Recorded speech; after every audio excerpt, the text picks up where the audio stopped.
hay diferentes versiones sobre quién fue el primer científico de la historia, Aristóteles, Galileo.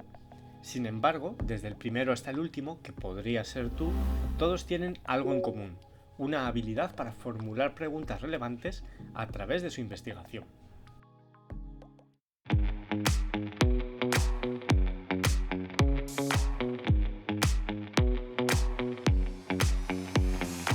Para mí, hacer investigación es precisamente aprender a hacerse preguntas. Una pregunta de investigación al final es la expresión más definitiva del sesgo del investigador. Es inevitable que haya temas que nos interesan y otros que no. ¿Cómo aprender a hacer buenas preguntas sobre los temas que te interesan?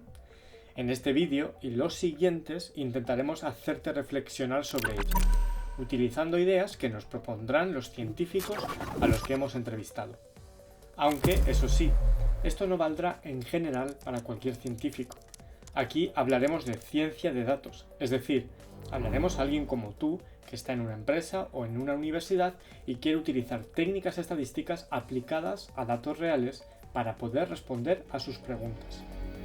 People always think data science is about statistics, not like they're about like it's math and statistics and like, no, it's not. It's about logical thinking. Challenges here. You have to really define your research question. You need to make sure that where is my sample going to come from? Is it a representative sample? How do I know that it's representative? Good data science is about having good questions, questions that you're very clear about.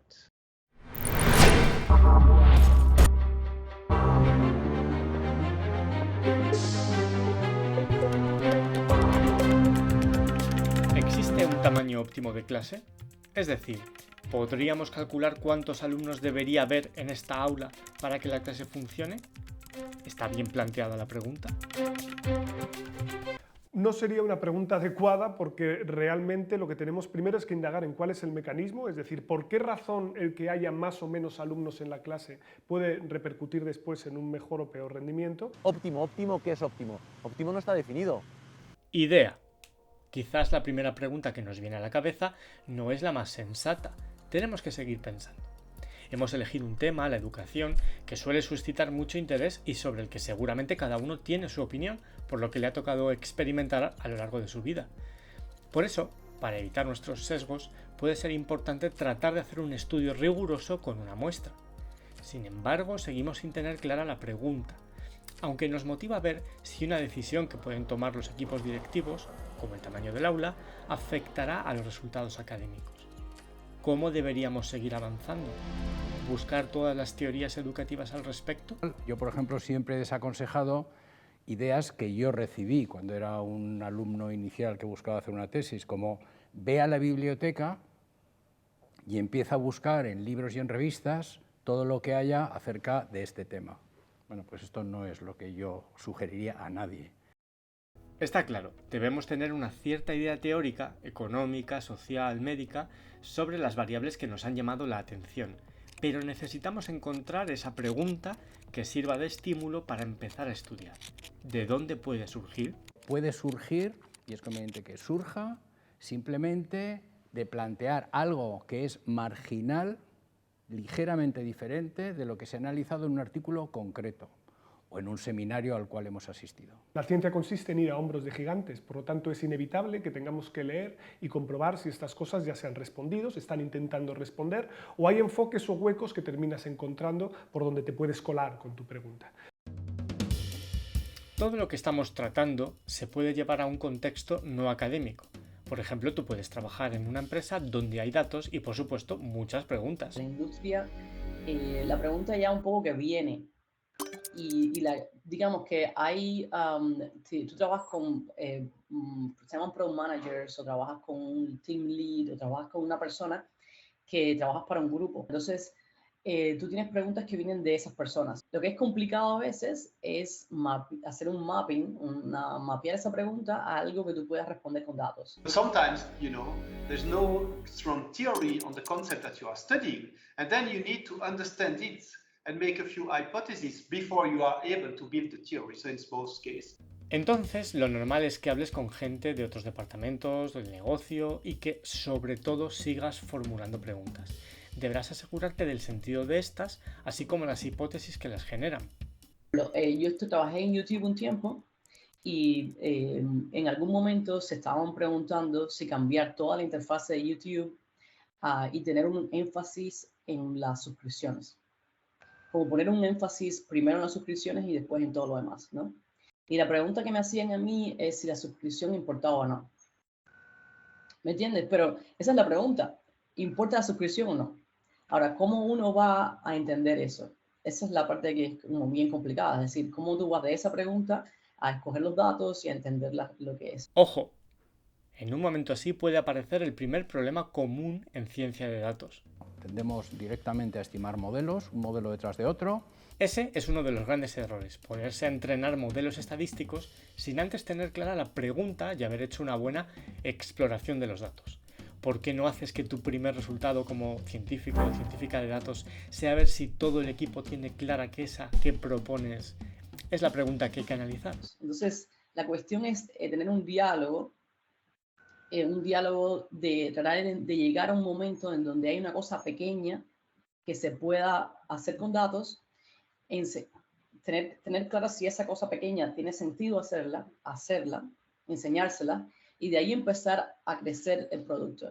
Hay que hablar con los colegas, hay que compartir ideas, hay que estar con tus pares, pero también con gente que tiene más trayectoria académica, para tratar de ver si ellos te pueden dar un enfoque distinto, o lo ven bien, o piensan que esto ya se ha tratado.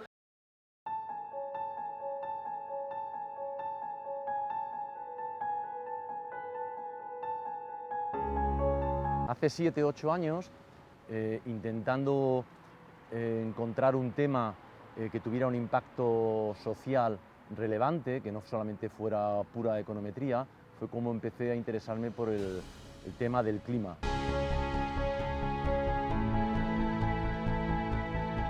La mayor parte del estudio climático se hace en referencia a la media. Y uno empieza a pensar, cuando yo comparo a países, la renta de los países, no comparamos la media. Es cierto que comparamos la media per cápita, pero ese no es el estadístico más importante. Comparamos las distribuciones. O sea, Estados Unidos nos domina en renta, pero en igualdad no. Entonces España tiene menos renta per cápita, pero es menos desigual que Estados Unidos. Pues eso lo llevamos al clima.